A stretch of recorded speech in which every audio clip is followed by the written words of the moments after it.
Good evening. তোমরা সবাই কেমন আছো? আশা করি তোমরা সব ভালো আছো, আমিও ভালো আছি। তোমার সাথে চলে আসলাম একটা নতুন ব্লগ নিয়ে। তো আজকে আমি ঘরে বসেই লোম কাটবো মুখের, এমনকি অ্যাপেল লিফট করবো আর সব কিছু করবো একসাথে, পুরো ফিল আপ সব কিছু ঘরে বসে করবো। যেহেতু আমার কাছে 1 টাকাও নেই, সেই তো আমি ঘরে বসেই করে নিই। কী হবে, ঘরে শুধু মাত্র 30 টাকা দিয়ে অনেক কারোরই হয়ে যাবে। তা আমি প্রথমে করতে বসে গেছি, কিন্তু এটা জানতে হবে কি করে সুতোটা চালাতে হয়। তোমরা হয়তো নাও জানতে পারো, তো দেখে নাও কি করে ধরতে হয়, কীরকম করে করতে হয়। তো এখানে কিন্তু মা শুয়ে পড়েছে, আর কিন্তু এখানে দিদি করছিল মাকে ভুরু fill up and apple lift আর মুখে পুরো লোমটা তুলে দিচ্ছিল। তো প্রথমেই দিয়ে দিয়েছিল মুখে পাউডার, আর তারপর ধরে নিয়েছিল, তারপর আস্তে আস্তে করে সুতোটা টেনেছিল, আর দেখছিল পুরো লোমটাই উঠে যাচ্ছে। তোমাদের বলো, কে কে ঘরে করো, পার্লারে না যে? আমরা পার্লার যাই না, বেশিরভাগ ঘরেই করে নিই। হয়তো আমাদের এখনও সামর্থ্য হয়নি যে পার্লার যে করব। যেদিনকে সামর্থ্য হবে সেদিনকে হয়তো পার্লার প্রতি মাস প্রতি সপ্তাহে যাব। যতদিন না সামর্থ্য হচ্ছে ততদিন ঘরেই করি।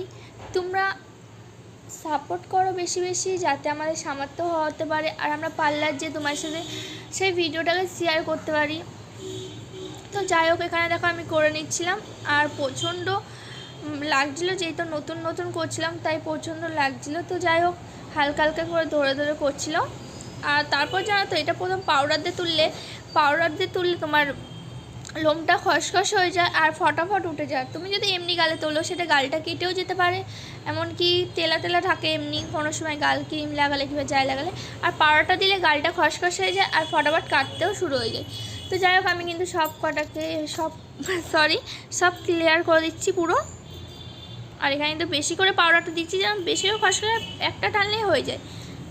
তারপর যাই হোক, তোমরা বলো, এটা তো ততক্ষণ করতে থাকি আর তোমার সাথে কিছু কথা শেয়ার করি। তোমরা আমার ব্লগ দেখছো না কেন? আমার কোনো ভিউজ আসছে না, আর আমার লাইফে আসলে তোমরা কেন লাইফে আসছো না সেটা বলো। কে কোথা থেকে আমার ভিডিওটা দেখছো প্লিজ কমেন্ট করে যেও। আর কে কী করছো, এখন কটা বাজে তোমাদের ওখানে, এখন কখন আমার এই ভিডিওটা দেখছো সেটা প্লিজ কমেন্ট করো। রিকোয়েস্ট করছি ফ্রেন্ডস, আমাকে প্লিজ সাপোর্ট করো। তোমাদের প্রচুর প্রচুর ভালোবাসার দরকার, আমাকে ভালোবাসা দাও অ্যান্ড সাপোর্ট করো। তোমাদের প্রচুর সাপোর্ট দরকার আমার। তোমরা এভাবে আমার পাশে থাকো, যাতে আমি পুরো এগিয়ে যেতে পারি আর তোমার সাথে সব কিছু সবসময় শেয়ার করতে পারি। কি বলবো ফ্রেন্ড, এতটা কষ্টে আছি তোমাদের সাথে, তাও সব কিছু শেয়ার করতে চাই। তোমার সাথে শেয়ার করলে যতটা আমার শান্তি হয়, কারোর সাথে শেয়ার করলে অতটা শান্তি হয় না। তোমাদের আগে বলেছি আর এখনও বলছি। তো যাই হোক, এখানে দেখো কিন্তু আমি দেখতে দেখতে লোমটা কেটে নিচ্ছি। তোমরা বলবে কীরকম ভিডিও চাইছো, অবশ্যই আমি সেই ভিডিও আপলোড করবো। চলো bye bye friend, love you. Next ব্লগে দেখাবো কেমন হলো কাটাটা। Bye by.